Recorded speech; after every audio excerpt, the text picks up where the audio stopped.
Problema pa rin ang supply ng tubig at kuryente sa Silagos, Southern Leyte, kung saan unang naglandfall ang bagyong Tino kahapon. Ang lokal na pamahalaan humihingi ng tulong sa iba't ibang ahensya ng gobyerno. Saksi, si Nico Sereno ng GMA Regional TV.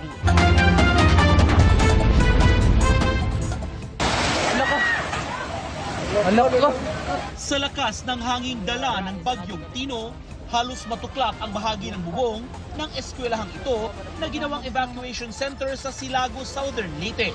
Ayon sa kumuha ng video, sira rin ang bubong ng kanilang bahay. Hirap din daw sila sa tubig at pagkain. Nang lumiwanag, bumungad ang mga nawasak na bahay sa buong bayan.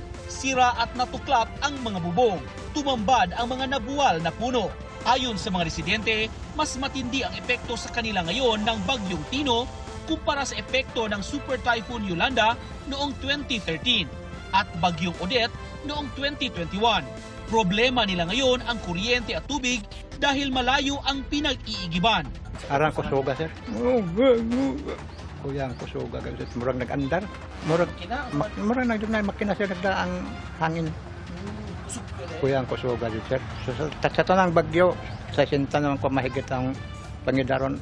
Karon mo dito may grabe. Kusog mo kayo ang hangin. Lisod kayo. Lisod kayo. Kaya may tubig. Kaya naman panghugas naman na ito. Dari mo kasi nilya sa mabibuhos kaya kadang ko ang dagat.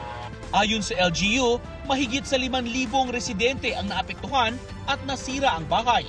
Nananawagan na sila sa national government. Sa funds para sa kwandigit kaya sir. Di na kaya beyond that imagination. We need the support of the business sector, government, national, labi na sa national, o labaw sa tanan kanang sa Department of Agriculture, DPWH, sa DAR, nga matabangan ang among mga infrastructure diri para pod sa DE pod nga matagan mi og pangabuyan. Rumaragasang baha naman ang sumalanta sa mga residente sa Canlaon, Negros Oriental.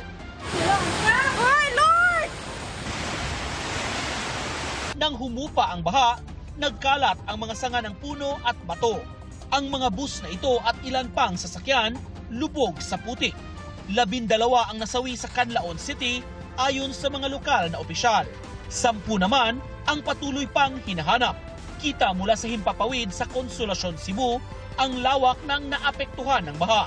Marami ang napilitang lumusong sa maruming tubig o naipit sa matinding traffic. May mga nagkapatong-patong na mga sasakyan at natumbang poste. Para sa GMA Integrated News, ako si Nico Sereno ng GMA Regional TV, ang inyong saksi.